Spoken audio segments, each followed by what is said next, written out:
A profecia de Ezequiel não é um conto de outro tempo ou lugar distante. É a história real de um homem que viveu num lugar autêntico e recebeu visões divinas incríveis num dia específico. O ministério profético de Ezequiel começou quando Judá ainda era um reino independente. Você já se perguntou como é o paraíso? Seria uma experiência única atravessar o limiar da sala do trono de Deus e observar as atividades lá. A mensagem do Senhor foi entregue diretamente ao sacerdote Ezequiel, de uma maneira notável. O nome Ezequiel significa a força de Deus. Em Ezequiel 1:4, ele viu um redemoinho vindo do norte, uma grande nuvem e um fogo que se dobrava, com um brilho ao redor, e do meio saía algo como âmbar, do meio do fogo. No início, Ezequiel viu um redemoinho furioso vindo do norte, antes de ver 4 criaturas vivas, cada uma com 4 faces, leão, boi, águia, homem, 4 asas, pés retos e mãos escondidas sob as asas. Cada criatura representa os atributos de Deus na criação, sua majestade, seu poder, sua velocidade e sua sabedoria. O Senhor, resplandecente em glória, sentava-se acima do firmamento. Perto de cada criatura vivente havia uma roda, ou mais precisamente, uma roda dentro de outra roda. Esta visão deslumbrante da glória de Deus marcou a entrada de Ezequiel em seu ministério profético. Vemos semelhanças com João em Apocalipse. No entanto, comparativamente, Ezequiel fornece uma descrição muito mais detalhada das 4 criaturas vivas. Em Ezequiel 1:5-9, ele descreve a aparência delas como seres ardentes, como carvões em chamas, e como lâmpadas que se moviam entre as criaturas.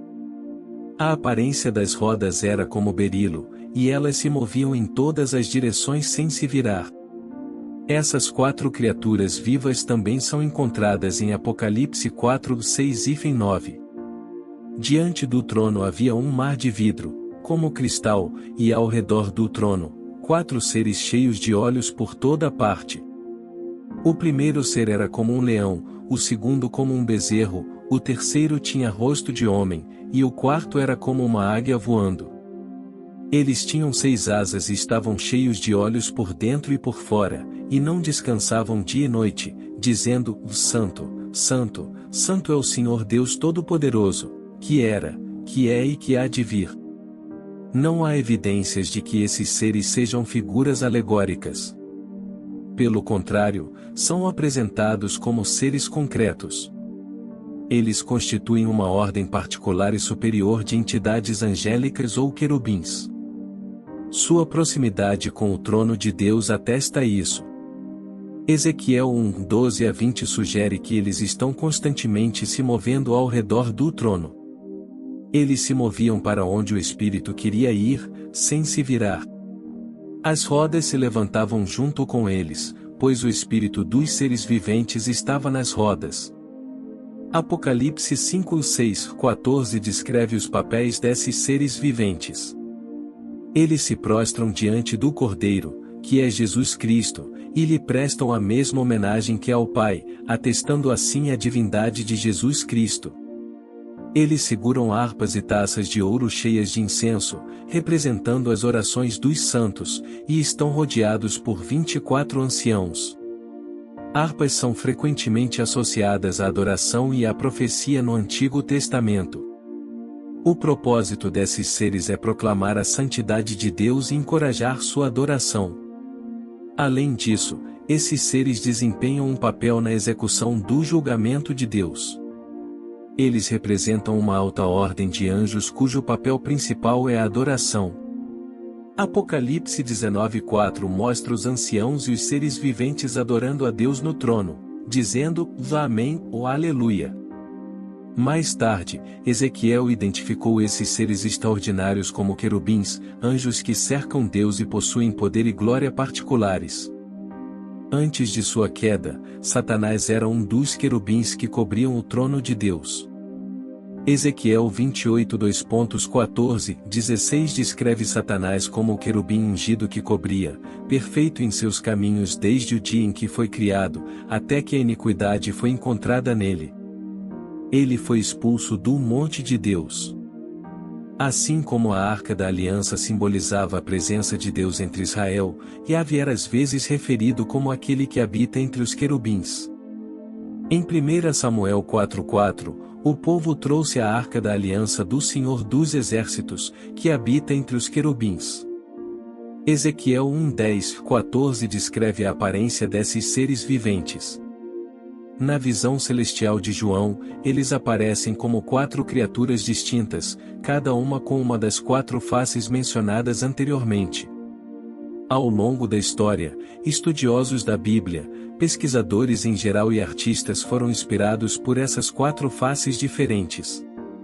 Êxodo 13:21-22 descreve o Senhor indo à frente deles de dia numa coluna de nuvem para guiá-los no caminho, e de noite numa coluna de fogo para iluminá-los.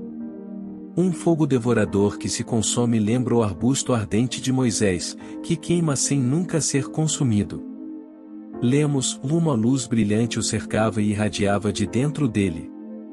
Este brilho brilhante é a expressão da glória divina. Os 4 seres únicos se destacavam dentro deste redemoinho representando a presença de Deus. Mais tarde, Ezequiel identifica essas magníficas criaturas como querubins, em Ezequiel 10:8-15.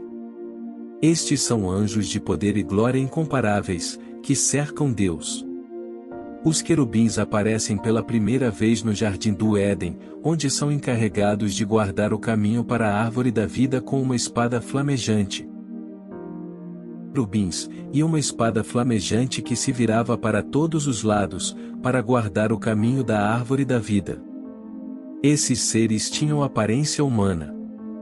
Ezequiel especificou que eles não eram homens, mas seres angélicos. No entanto, eles se assemelhavam a humanos em sua forma e estrutura geral, como mostra a seguinte descrição, sem se assemelhar a nenhum ser terrestre. Representações artísticas de querubins, encomendadas para o templo do tabernáculo e a Arca da Aliança, enfatizam suas asas, como vemos em Êxodo 25:20. Então, quais lições podemos tirar dessas imagens vívidas da sala do trono de Deus? Primeiro, precisamos contemplar o Senhor em seu esplendor, ser deslumbrados por sua glória, entender o que Ele espera de seu povo, já que Ele é o Deus Todo-Poderoso. Ele exige de nós submissão, um coração que treme à sua palavra e aspira à obediência. Em segundo lugar, devemos compreender a grandeza de Deus. Quem busca assimilar ou compartilhar este capítulo não deve se perder nos detalhes de seus aspectos, por mais importantes que sejam para entender os detalhes dos retratos de João. Em vez disso, todos os detalhes apresentados devem ser colocados em seu contexto do Antigo Testamento, na perspectiva mais ampla de sua função, que é revelar a grandeza do tribunal divino, e portanto sua própria grandeza. Assim, eles também apresentam um contraste marcante com o esplendor arrogante e pretensioso dos governantes terrenos. O texto nos convida a adorar hoje, assim como fez em sua primeira leitura em Éfeso. Também nos convida a renunciar ao medo da grandeza humana, que empalidece diante da majestade do Deus eterno com quem formamos laços íntimos. Terceiro, devemos saber que é Deus quem comanda.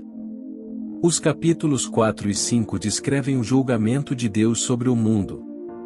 Eles nos mergulham numa perspectiva celestial e nos lembram quem está no poder aqui na terra. Devemos adorar a Deus como Ele merece e permitir que Ele nos faça viver as experiências que Ele considera apropriadas.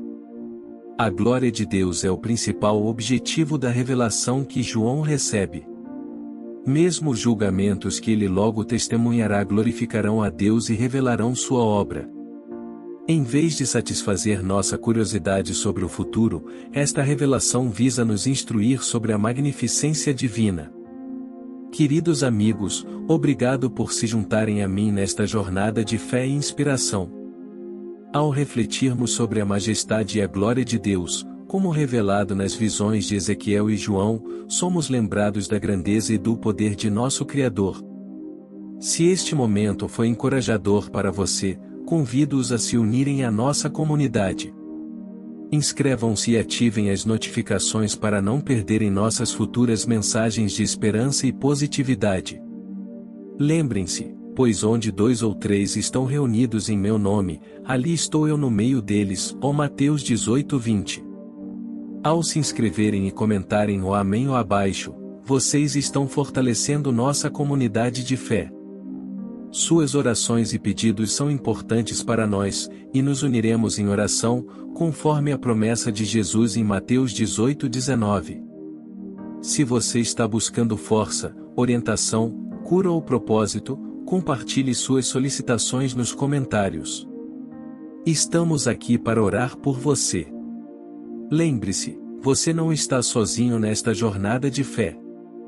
Obrigado por fazerem parte de nossa comunidade. Juntos, podemos inspirar e apoiar uns aos outros nesta incrível jornada com Cristo. Até a próxima vez, que o amor e a paz de nosso Salvador Jesus Cristo estejam sempre com vocês. Amém.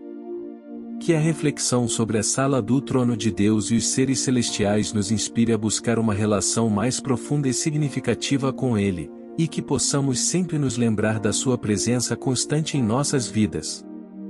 Que Deus abençoe a todos vocês.